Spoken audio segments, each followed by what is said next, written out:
Hello, everyone, and thank you for joining us for the first of what we hope will be a series of webinars as part of the Athlete Research Consortium.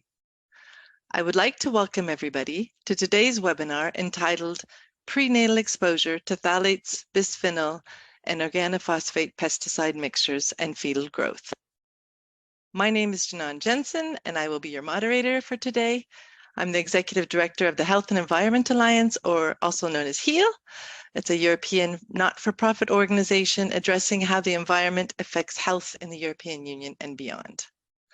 HEAL has the pleasure of being a partner in the Athlete Research Project, along with 23 other organizations from 11 European countries and the United States. This is an exposome research project which is funded under the EU Horizon 2020 program, which aims to better understand and prevent health effects of numerous environmental hazards and their mixtures, starting from the earliest stages of life. One of the project's main objectives is to use relevant research findings to promote policy recommendations for health-conducive interventions and to improve people's exposomes. Today, we will leave time following the speakers' presentations for a brief Q&A session at the end. You may type your questions at any time during the session using the Q&A feature at the bottom of the screen. Everyone on the webinar is muted with the exception of the moderator and our speakers. This webinar is scheduled to last for 45 minutes and is being recorded for our web and project archives.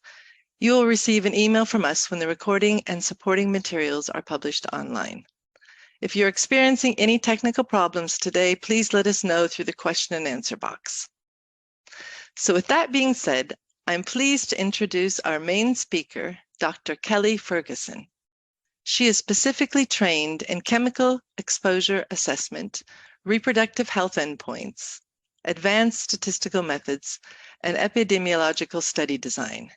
She currently leads the Perinatal and Early Life Epidemiological Group and holds a secondary appointment at the Reproductive and Developmental Biological Laboratory at the National Institute of Environmental Health Services in the US. Dr. Ferguson conducts research on how maternal exposure to chemicals impacts pregnancy and the development of the fetus and the child. She also investigates inflammation and oxidative stress as biological mechanisms that may connect chemical exposures to adverse birth outcomes. Today, she will discuss her recent research findings into how prenatal exposure to a mixture of phthalates, bisphenols, and organophosphate pesticides can influence fetal growth in early pregnancy and later affect birth weight. So it is with great pleasure to introduce Dr. Kelly Ferguson, and I'd like to give her the floor. Thank you for being with us. Thank you so much for the kind introduction, and I'm so grateful for the invitation to speak with you all today. I'm sharing my slides. Do those look okay? Okay. They do, yes. Okay, great. Yeah, so today I'm going to be talking with you about prenatal exposure to phthalates, bisphenols, and organophosphate pesticides as a mixture in relation to fetal growth. And this is discussing some data that we have published from the Generation R cohort. I always like to start off with giving an overview of my research program and how this presentation fits into this paradigm. So my overarching research objective and my group at NIEHS is to improve the understanding of how the environment impacts pregnancy and childhood health. And it really follows this continuum from understanding the environment, particularly exposure to non-persistent chemicals like the ones I'll discuss today, mechanisms like inflammation and oxidative stress during gestation, adverse pregnancy outcomes, and childhood health. And today, I'm going to focus in terms of the environment on looking at organophosphate pesticides, phthalates, and bisphenols, and how they act together as a mixture to influence health. And then in terms of pregnancy outcomes, I'm going to focus in on fetal growth during pregnancy. I'm going to start off today by giving you a brief introduction into the chemical exposures that I'm discussing. Then I'm going to talk about why examining the mixture is important and how we examine the mixture in environmental epidemiology. Excuse me. The first class of chemicals that I'm going to discuss is organophosphate pesticide exposure. Organophosphate pesticides are a broad class of pesticides, including compounds like chlorpyrifos and malathion. And exposure to these pesticides occurs primarily through the diet, and fruits and vegetables are a main source of concern. Once these pesticides make their way into the human body, they're broken down into non-specific dialkyl phosphate metabolites, or DAPs. So these compounds are universally created out of all of the diverse organophosphate pesticides that we're exposed to. These compounds are metabolized and excreted from the body relatively rapidly over the course of about 24 hours. And so measuring concentrations of the metabolites in urine samples is considered to be the gold standard for assessing exposure in human populations. Finally, exposure to these compounds has been associated with several adverse health effects, and primarily they're thought to have neurotoxic potential through acetylcholinesterase inhibition. The second class of chemicals that I'm focusing on today are phthalates.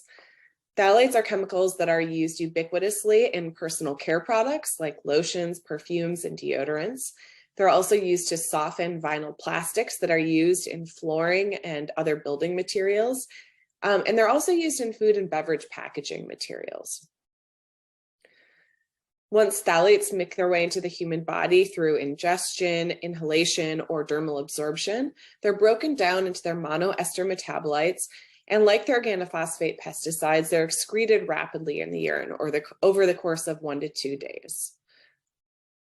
Exposure to phthalates has been associated with endocrine disruption, particularly along the androgenic axis, and adverse neurodevelopmental outcomes. And finally, we're examining bisphenol exposure during pregnancy in this study. Most people are familiar with bisphenol A, but there are a number of other bisphenols that we're exposed to in our environment. The main exposure sources are hard plastics, thermal receipts, and tin can linings. And as with the other exposures that we're examining in this study, these compounds are metabolized and excreted rapidly from the body over the course of about a day. And again, urine samples are the best matrix for assessing exposure. Exposure to bisphenols has been linked to hormone disruption and also metabolic dysfunction in human populations. So what about the mixture? The important thing to know about these chemicals is not just that they're all non-persistent and we measure them in the same biological specimen, but we also know that exposure to these chemicals is correlated. So on the right here, I'm showing you a correlation matrix of the different phthalates that were measured in the Generation R study, the bisphenols, and the DAP metabolites. So we see here is in the boxes, the highest correlations are observed within chemical classes. So we observed the highest correlations, for example, within the group of phthalate metabolites. However, we do observe some correlations across classes, particularly between the bisphenols and the phthalates shown here. When we think about the mixture in pregnancy, there's several questions that we can ask, knowing that we're exposed to these chemicals simultaneously. First, we can ask which compound within the mixture is the most toxic. Second, we can ask what is the impact of an a priori identified group of chemicals on a health outcome. Third, what is the interactive effect between the chemicals within the mixture? Fourth, what is the pattern of exposure in our study population? And then finally, what is the overall effect of the chemical mixture on an adverse health outcome? And this plot that I'm showing you here from a recent publication is kind of highlighting those 5 different research questions, as well as the diverse availability of statistical methods that we have for addressing these research questions. In our study, we're particularly interested in the overall effect estimation, so the joint effect of the mixture. And this is because we believe that this joint effect, the effect of all of the chemicals within the mixture, is more realistic than individual effect estimates for chemicals one by one. Furthermore, we believe that changing behaviors or policies to avoid exposure to a class of chemicals rather than a single chemical within the mixture may be a more reasonable approach for improving public health. Within this study, we opted to use a new method for estimating the joint effect of all of the chemicals within the mixture on fetal growth. This is an effort that was led by our collaborator, Alex Kyle, who's at the NCI, and we developed a novel approach called quantile G computation for estimating the overall effect of phthalates, bisphenols, and organophosphate pesticides on fetal growth. The advantages to this method are that it has a relatively easy interpretation. The output is interpreted as the change in the outcome per quantile increase in all exposures within the mixture. It also has a relatively easy and fast implementation compared to some of the Bayesian methods, which are more time consuming. And this can be applied using the QGComp package in R. And finally, this method allows for nonlinearity and non-additivity of the effects of the individual exposures within the mixture, as well as the mixture as a whole. And when I get into the results for this analysis, I'm going to show you how we are able to examine nonlinear effects of the mixture using this method. So I've introduced you briefly to the chemicals that we're studying as well as the mixture. And now I want to briefly mention the outcome that we're focusing on in this study, which is fetal growth, and discuss some of the advantages of utilizing ultrasound measures to examine fetal growth during gestation. So our point of view is that using ultrasound measures improves on outcome assessment by first allowing detection of deviations from normality that are occurring during gestation, not just at delivery. So we believe that perturbations in fetal growth that happen during gestation are also important, even if you can't detect them at birth. Second, we can investigate rates of change in growth rather than a snapshot of size at one time point. And then third, by using ultrasound measures of fetal growth, we can assess specific growth measures in addition to just weight, which is typically assessed at birth. For example, we can look at femur length as an indicator of skeletal growth, or head circumference to reflect brain development. Okay, so now I'm going to get into the primary analysis that we performed to examine the relationship between these chemical mixtures and fetal growth. We investigated this analysis within the Generation R study, a prospective birth cohort conducted in Rotterdam, the Netherlands, from 2002 to 2006, led by Vincent Jadot at Erasmus Medical Center. The primary objective of the Generation R study is to examine early environmental and genetic determinants of development. And within this overall cohort, we utilized a subset for the present analysis of individuals who had exposure biomarkers measured at 3 time points during gestation and who also had fetal growth measurements available at delivery and during pregnancy. So the sample size is about 784. Here are some of the sample characteristics of our study population. So among this subset, the median age was 31 years. About 51% of the newborns were male. The median pre-pregnancy weight was 140 pounds. 90% of participants had a partner, 55% had a high education level, and 58% of the population were Dutch. To assess exposure, we measured chemical compounds in urine samples at 3 time points during pregnancy. We measured 6 of those non-specific dialkyl phosphate metabolites, which are indicators of organophosphate pesticide exposure. And then in work funded by ULTRASOUND at NYU Grossman School of Medicine and analyzed by Dr. Cannon, we measured 18 phthalate metabolites as well as 8 bisphenols in urine samples as well. For outcomes, we used standard deviation scores of ultrasound measures of fetal growth that were standardized based on an internal reference. And ultrasound measures of head circumference, femur length, and estimated fetal weight were all utilized. And at delivery, we had measures of head circumference, length, and weight as well. For our statistical analyses, we combined repeated exposure measures that were standardized to urine dilution as a pregnancy-specific average. We created quartiles of exposure for each individual biomarker that had sufficient detection in the sample, which was defined as detection of 80% of measurements above the limit of detection. Fetal growth measurements were examined separately by study visit, focusing on middle and late pregnancy as well as birth. And nonlinearity in the associations was assessed by adding quadratic terms for exposure and comparing the model fit. Our primary models can be interpreted as the change in the outcome per quartile increase in the pregnancy average of all exposures within the mixture. And models were adjusted for appropriate covariates. So I'm going to walk you through the results and kind of try to highlight my main takeaways that I want you to come away from this presentation with. So first, we observed that pregnancy exposure to the overall chemical mixture was associated with a decreased estimated fetal weight, even with low levels of exposure. So these estimated fetal weight measurements are estimated by ultrasound in middle at about 20 weeks and late at about 30 weeks gestation. Here I'm showing you the predicted difference in grams for each quartile increase in the overall mixture. And what you can see here is that we have a nonlinear relationship. So going from Q1 to Q2, we see the greatest decrement in estimated fetal weight at 20 weeks gestation, whereas higher quartiles of exposure only had a slightly more decrease in weight.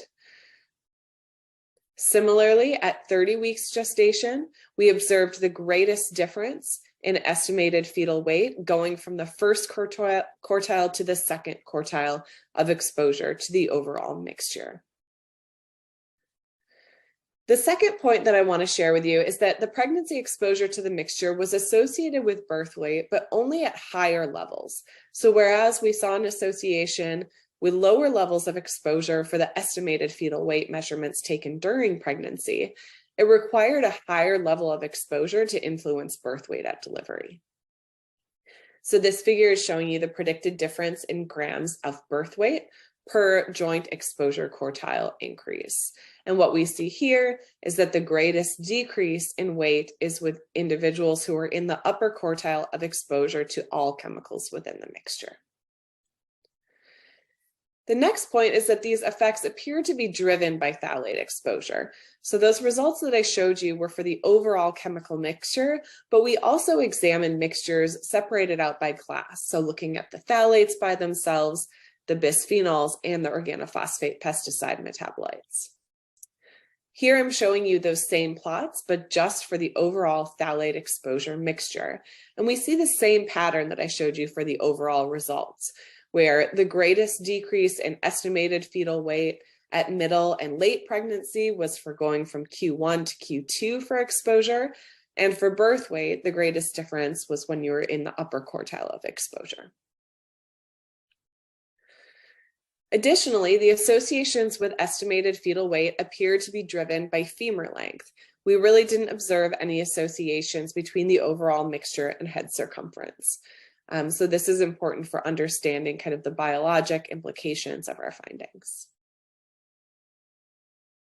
So our overall conclusions are that examining the mixture, at least within the chemical class, may be more relevant for public health and understanding the impacts of these chemicals than looking at our chemicals one at a time. Additionally, in regard to fetal growth, investigating growth longitudinally allows us to see effects that are important but not necessarily visible when we're examining birth weight alone. And I want to briefly mention the public health impact. So there was an invited commentary by Braun and Sears that was invited alongside this paper. And it really kind of discussed the importance of how interventions to reduce exposure impact multiple chemicals and multiple chemical classes simultaneously. They don't necessarily impact exposure to chemicals one at a time. So some of the intervention studies that could influence exposure to multiple chemicals that were described in this commentary include decreasing consumption of packaged and processed foods, which would theoretically reduce exposure to both phthalates as well as bisphenols, using personal care products that are phthalate and phenol free, reducing household dust exposure, and consuming organic foods, which might lead to lower levels of exposure to phthalates, as well as some of the pesticides. I want to acknowledge my co-authors, particularly Michiel van den Dries, who led this analysis, and Alex Kyle, who was our methodologist, as well as my other co-authors and our funding sources. And thank you again for this invitation to present, and I'm happy to take any questions. Thank you very much for this excellent presentation, Dr. Ferguson, and the findings. I would like to invite people who are thinking about questions to already post them in the Q&A before we actually start answering them in just a little bit. I want to now give the floor to our next speaker, Natasha, who is the head of the lead at the Health and Environment Chemicals Program. She has led HEAL's EU and national advocacy on main priority dossiers, including the increased identification and regulation of endocrine disrupting chemicals, the faster banning of harmful pesticides, and the more health protective implementation of the EU flagship chemicals regulation, REACH and CLP.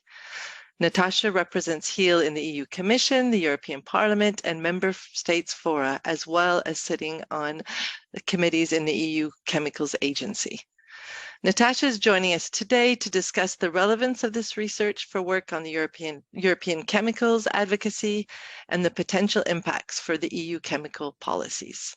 So thanks for joining us, Natasha, and the floor is yours to lead the discussion. Thank you very much, Jenon, and good afternoon to everybody. Thanks so much, Dr. Ferguson, for your fantastic presentation. It seems to us that really your study and its findings are coming at a very timely moment when concerns not only related to individual chemicals, but also to mixtures are finally getting the attention at the public and policy levels that they deserve. So for those of you following EU policy discussions at the moment, the European institutions are notably discussing the potential development of a mixture assessment factor in the EU flagship regulation called REACH. And I think with this moment of important policy recognition, what we see is that indeed there is a real need to think about how then we can make progress in establishing associations between those cumulative exposures and health outcomes, especially at critical development stages to better protect health. And that's really where your study brings in new perspectives. As mentioned also at the very beginning of this webinar, I think your study is an exciting example of how the exposome toolbox is currently developing and how this approach can contribute to a better understanding of the health impacts of our real-life exposures to environmental contaminants. So we do have many questions. We do have questions from the floor and also questions to kickstart the discussion. So maybe we'll start a bit broader and then I will take some of the specific questions that are already posted in the chat. But what I would like to highlight maybe to start with is that in many aspects, I think your study is an interesting pioneer in the field of epidemiology studies that are looking at prenatal exposure to mixtures with very interesting implications in terms of both methodological approach as well as choices in the parameters to measure. So I guess our first question probably is whether on your side there are highlights and maybe takeaways that you would like to share about the development and the use that you've made of the quantile-G computational approach, and maybe in particular if you do have takeaways to share with fellow researchers that are either engaged or planning to engage in future studies of the kind. Sure, yeah, I'm happy to talk about that. So we've been applying the quantile-G computation method in a lot of work that we've been doing. And I think it has some real advantages, which I highlighted in the presentation. So having a very interpretable effect estimate is something that's very nice about this approach. One of the other approaches that I find to be very informative as well is the BKMR method for estimating joint effects. And it also allows you to estimate interactions within a mixture as well as nonlinearities. it is much more computationally intensive than the quantile G computation approach, which can be a limitation. But another problem is that sometimes the effect estimates that are outputted from that model are less interpretable. And I find the quantile G computation output to be a very interpretable effect estimate that can be used for kind of thinking about what is the impact of these chemicals together. Now, I won't say that it's without limitations as well. So one thing that we think about is that the quantile G computation method estimates the change in the outcome per increase in all exposures within the mixture by 1 quartile. But when we look at the correlation matrix across these chemicals, we don't really see that they're super highly correlated. They are correlated, we are exposed to them simultaneously, but we won't necessarily realistically have a scenario in which there are people who are increasing in exposure to all of these chemicals by 1 quartile at the same time. So it may not be completely realistic. And we've been trying to think about ways to modify the method or to select a mixture to study within the quantile G computation method that would be more realistic, kind of focusing in on chemicals that we know are all from the same source that we could expect to increase alongside one another. But that's kind of a future direction that we're working on. Thank you very much. That's really useful. Another aspect that I wanted to come back on is your conclusive remarks, in which you point to the importance of outcomes seen with your approach on fetal growth and the fact that these are not seen when we look at birth weight alone. I think it's a very important takeaway for future efforts to better investigate associations between cumulative exposures and health outcomes at prenatal stage. So when keeping this in mind, I'm wondering whether you do have recommendations to make for the design of future such studies, looking at exactly those same associations based on what you found in those findings. Yeah, sure. So I find the information that we get from ultrasound measures during pregnancy to be much more informative than looking at birth weight alone, because it allows us to have an understanding of what compartments of the fetus are affected by chemical exposures, which is really relevant for understanding the toxicology of those exposures. And unfortunately, you know, this approach of using the ultrasound measures is still just an approximation. You know, so when we're thinking about the impacts on the fetus earlier in pregnancy versus later, we might be comparing, for example, the impacts on adipose accumulation. We know that adipose accumulation in the fetus occurs toward the end of gestation. So if we see a difference in effects on birth weight versus estimated fetal weight earlier in pregnancy, we could deduce that differences are due to how the chemical exposure is influencing that adipose accumulation. But we're not really getting a direct measure of that, right? This is our way of trying to get a proxy for that. And it's very difficult and time consuming and expensive to get measures that are more accurately representing kind of weight gain within those specific compartments during pregnancy. So I don't have specific recommendations for how to do that better. Ultrasounds are a nice way of capturing that information without being too invasive. And, you know, it's something that, you know, pregnant people are willing to do, is to get an additional ultrasound during pregnancy, as opposed to getting an MRI, which might be able to provide more information on the compartments, but might be a little bit more expensive for the researcher and a little bit more taxing for the pregnant person. So I think I don't have any strong recommendations, but I think doing the best we can to try to capture that additional information on fetal weight gain during pregnancy and fetal growth during pregnancy is valuable. Fantastic. Thank you very much. I see we have quite a number of questions on the details of your study, so I will go through some of these. The first question we have is on the relationship with the birth weight, which one speaker asks seems to show some positive effects in Q1 and Q2. And the person is asking whether that's how they should understand your findings.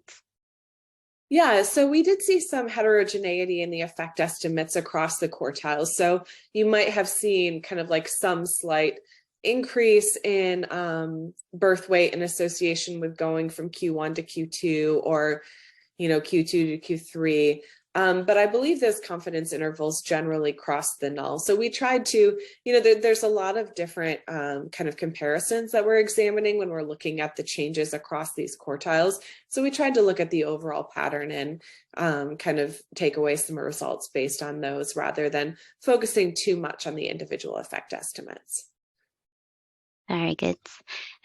We have another question, which is asking whether there was much variation in the 3 individual exposure levels that were taken during pregnancy before averaging them, and also whether the estimated fetal weights measurements from the ultrasounds correlated well with the actual fetal weight at birth.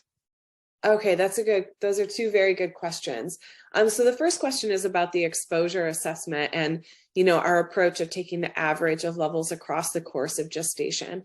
So because these compounds, as I mentioned, are metabolized and excreted pretty rapidly, measurement at a single time point during pregnancy probably only reflects exposure over the course of a couple of days, or, if someone has kind of consistent behavioral patterns in terms of what they eat, what consumer products they use.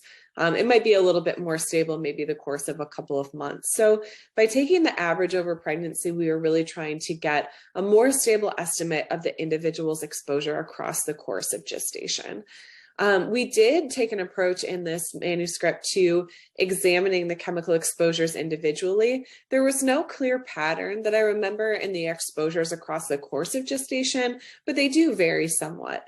And so we did try to explore whether, for example, early pregnancy exposure to the mixture would have like a stronger impact on fetal growth than, exposure across the course of pregnancy.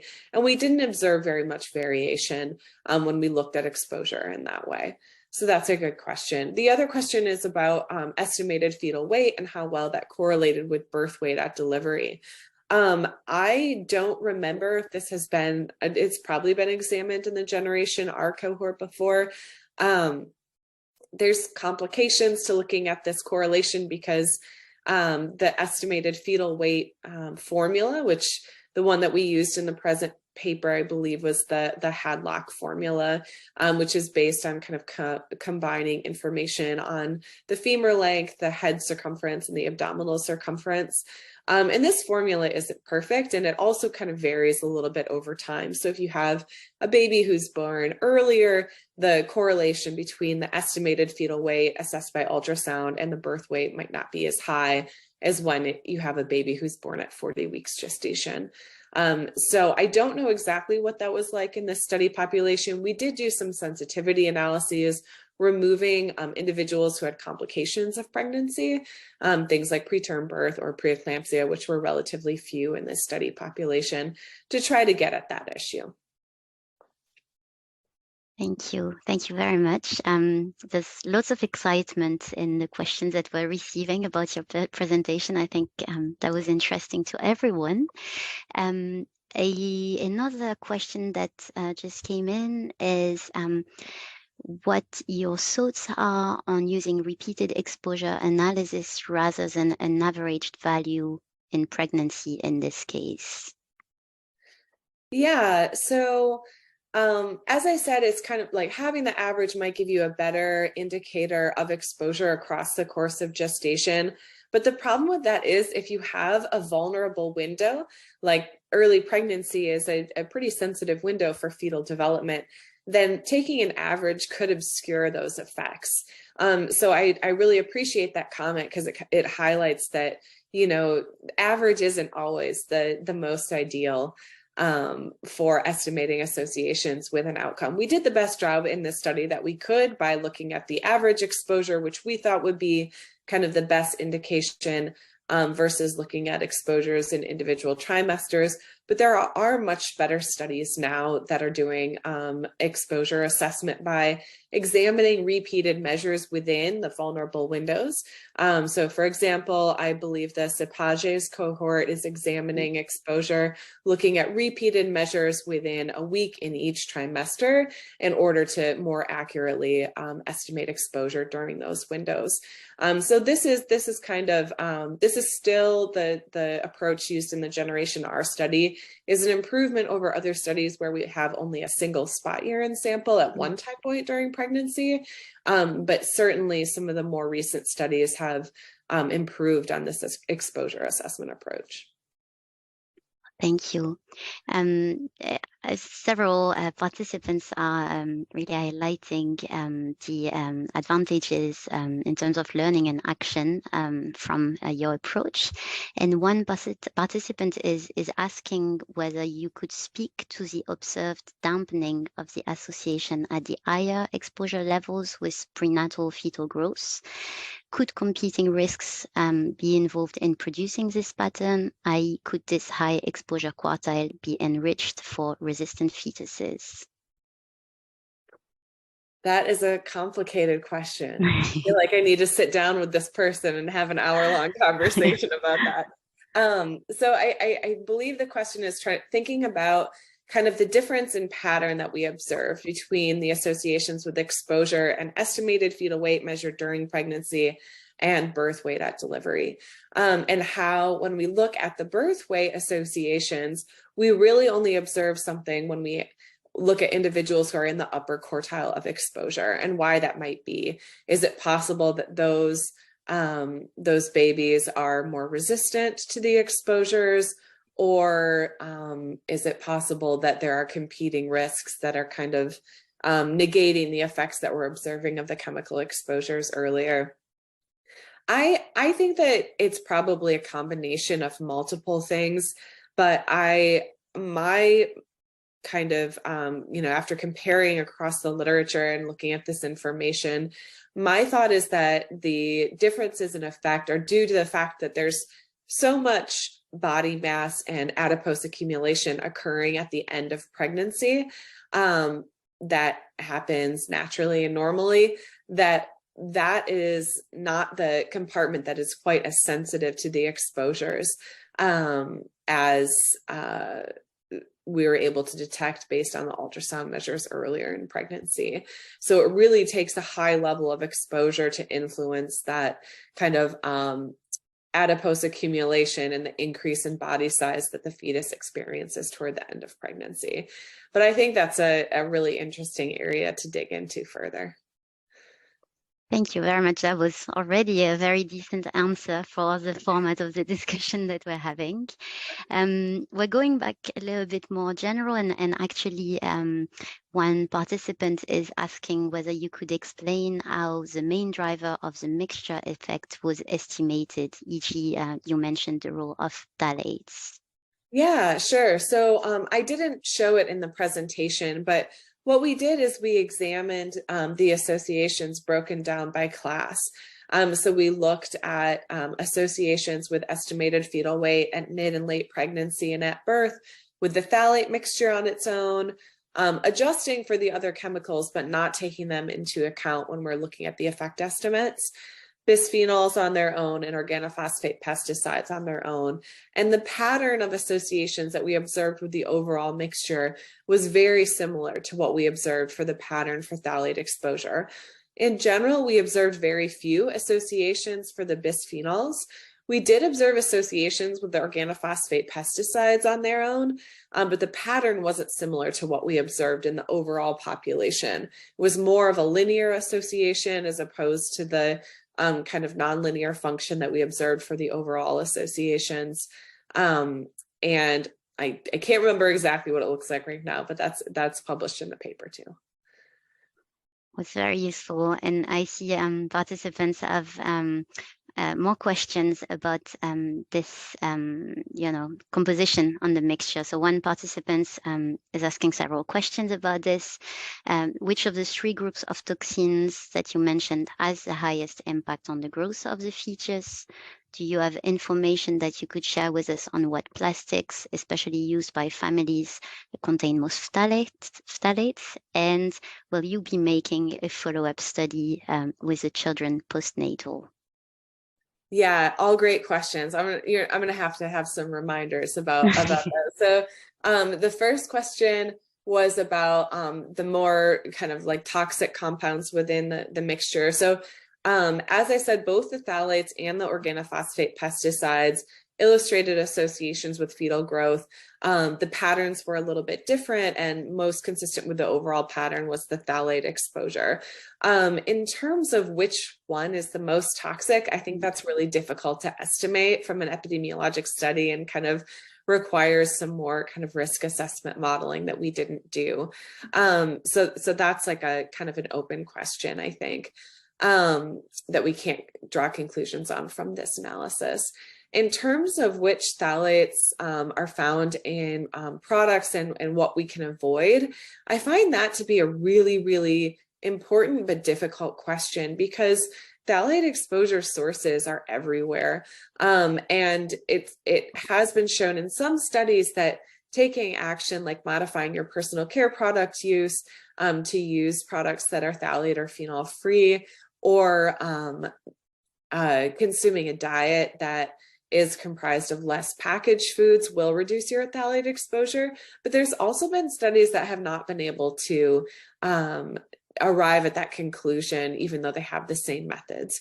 So it's really difficult to say if it's possible to modify your own individual exposure based on changing which products you use on a daily basis. And that's kind of how we've come to think about exposure to these compounds, is that it might not really be an individual level issue. It's more of a public health issue, and changes in what compounds are included in certain products targeted toward pregnant people, or changes in policies about what compounds are allowed to be used in food packaging and personal care product materials might be more relevant than individual level choices. And then there was a third question. Yeah, which was about your plans for follow-up studies with the children who were born, the babies who were born. Yeah, definitely. So a main focus of these research projects on prenatal phthalate and bisphenol exposure and organophosphate pesticide exposure were originally targeted at looking at the longer term health effects of these exposures in childhood, because as many of you know, the Generation R study is very rich in terms of having childhood health information available. And so my colleague, Dr. Longnecker at NIEHS, did some work looking at organophosphate pesticide exposure and child neurodevelopmental outcomes with Henning Tiemeyer, who's a collaborator and investigator on the Generation R project, and then ULTRASOUND, who funded the phthalate and bisphenol measurement during pregnancy, has main aims of examining the childhood health effects of those chemical exposures. So my kind of piece was just focusing on how these chemical exposures influenced growth during the fetal window. Thank you very much. These were all great answers. I can see more questions coming in, but I'm also conscious of the time. So I would invite people who still have burning questions to email them to us, and we can, of course, liaise with you, Dr. Ferguson. Thank you so much for coming today and presenting this amazing research. I think it's very inspiring for all those of us that are also working on the bigger public and policy framework that is trying to overall reduce our chemical exposure. And with that, I will pass it over back to Jenon for the closure.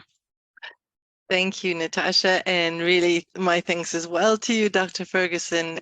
This has been just a wonderful presentation, so clear, and it really shown by the questions that were asked how rich and useful it is, and there's lots more opportunities for further discussion. And also thanks to Natasha for giving us an overview of the context and leading the whole discussion session. And my thanks as well to the audience for being with us, for bringing your questions. And I would like to remind people that this webinar recording and slides will soon be available on the Athlete and Heal website. And we look forward to inviting you to another webinar in the near future.